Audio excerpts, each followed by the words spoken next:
Lewis Hamilton just revealed something that no one expected. And now, every team on the grid is nervous. Because behind the closed gates of Barcelona, Ferrari tested a car so unstable, so unpredictable, and so dangerously fast, it might have already broken the 2026 rules. But here's the part no one is talking about. Hamilton didn't just survive the SF-26. He loved it. He called it wild, oversteery, and on the edge. But also the most fun car he's driven in years. Why is that terrifying? Because when a car this aggressive becomes controllable in Hamilton's hands, it's no longer a risk. It's a weapon. And what they tested in Barcelona, F1 didn't show it.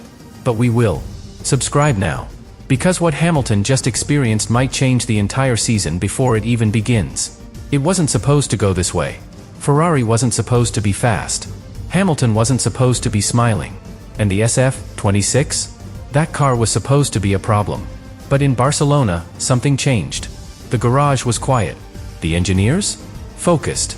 And Hamilton? Calm. That alone should have raised alarms. Because last season was a disaster. A winless year. A car that never worked. And a team that looked completely lost. But now? No mechanical issues. No complaints on the radio. No visible drama. And then, on the final day, Hamilton stepped into the car and delivered the fastest lap of the entire test. 1:16.3. In testing conditions. On cold asphalt. In a car that was still being dialed in. But it's what he said afterward. That changed everything. He didn't say the car was perfect. He didn't say it was easy to drive. He called it nervous, oversteery, slippery, but also fun. And that word? That's the one that scared everyone. Because when an elite driver starts enjoying a car that fights back, that slides, that bites, that moves unpredictably, it means something very specific. It means he's learned to tame it. And if Lewis Hamilton is already in sync with a car this wild, in January, imagine what happens by March. But that's not the whole story. Because Ferrari didn't build this car to be safe. They built it to be dangerous. And the scariest part? It's not finished yet. We'll get to that. But first, you need to see what Ferrari was really testing when no one was watching. Day 1. Track still damp. Wind gusting down the main straight. Temperatures low. Grip unpredictable. Most teams? Stayed in the garage. Too risky. Too unstable. Not worth the data. But Ferrari? Rolled out the SF-26 like it was race day. No hesitation. No detuned systems. No caution. Charles Leclerc was the first to take it out. And from the moment he hit turn 3, the telemetry started spiking. Why? Because they weren't just driving. They were triggering a system the others had postponed. Active aero. Fully engaged. In the wet. That's a gamble. A big one. Because the 2026 regs have changed everything. Manual deployment. Manual harvesting. No automated corrections. No AI safety nets. Drivers now manage airflow, drag reduction, and energy balance, all by hand. And doing that in slick conditions?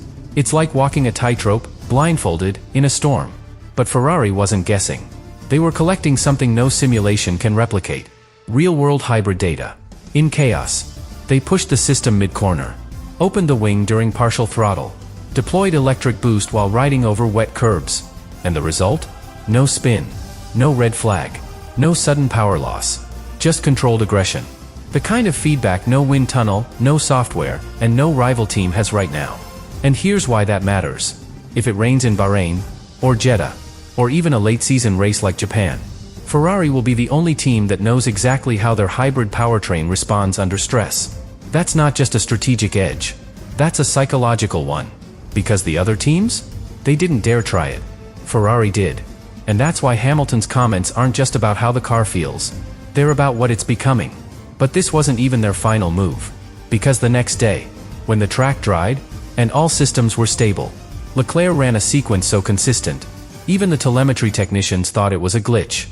It was mid-morning when Leclerc went out. Track temperature stable. Tire wear minimal. Everything was finally quiet. No drama. No low-fuel stunts. Just a long run. Routine. Until it wasn't. Leclerc didn't light up the timing screens. He didn't chase purple sectors. But the data he produced might be the most important of the entire test. Because over 17 consecutive laps, something strange started to appear. No fluctuation. No power drop. No overheating.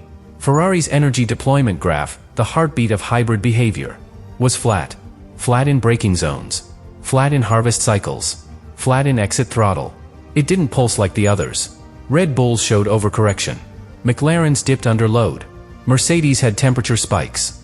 But Ferrari? Held steady. Too steady. At first, analysts thought it was a telemetry bug. A smoothing error. Some software glitch making the curve look cleaner than it really was. But it wasn't. They switched channels. Checked overlays. Confirmed against onboard footage. And there it was. Leclerc wasn't just driving fast. He was operating the SF-26 like it was second nature. Manual aero. Manual harvesting. Manual deployment. Every lap. Every corner. Perfectly timed. Not a single moment of panic.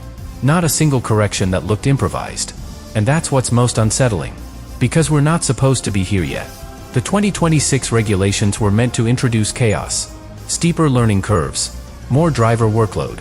But Leclerc? Already looked like he was in rhythm. Like the car had skipped the learning phase entirely. And if that's true, then Ferrari might have solved the hardest part of the 2026 challenge. Before anyone else. But they weren't done. Because after Leclerc parked it for the afternoon, Hamilton stepped in.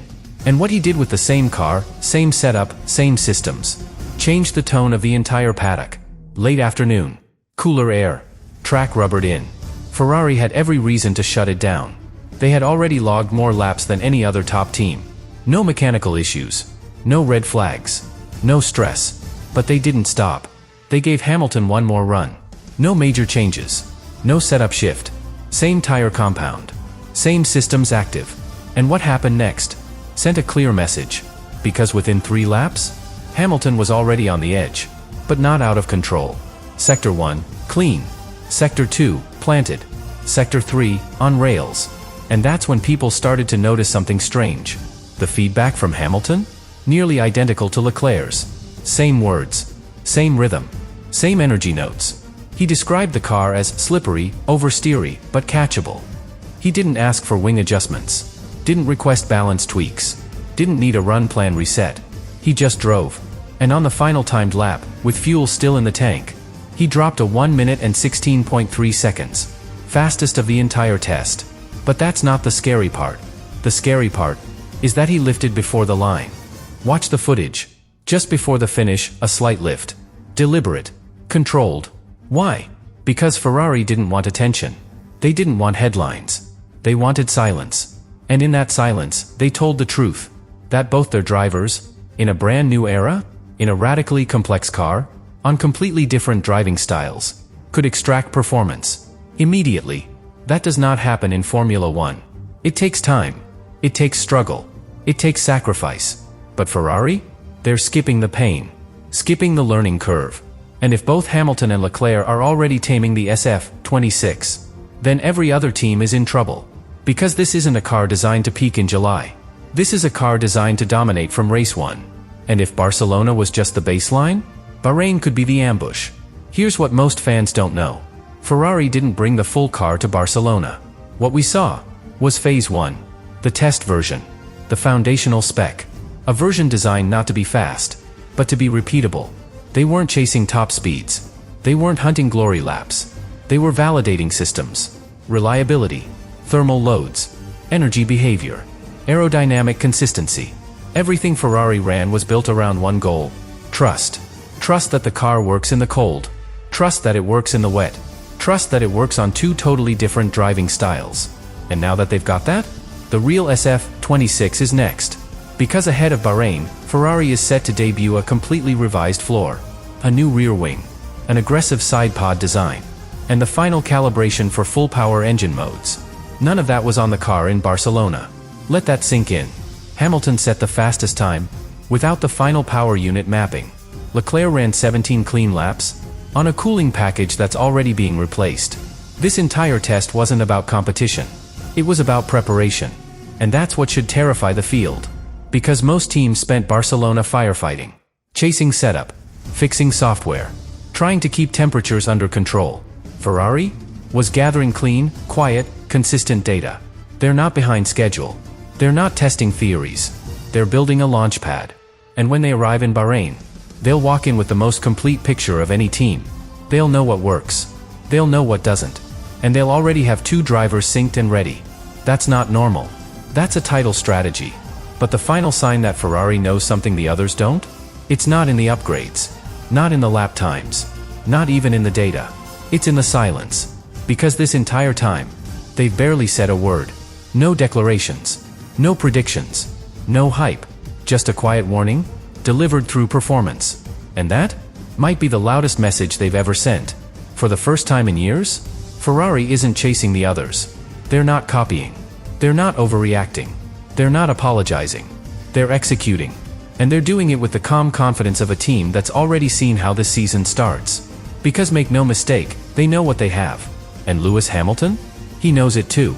This isn't just another comeback story. This is his comeback story. After 2 years in the shadows. 2 years of media noise, lost pace, mechanical excuses.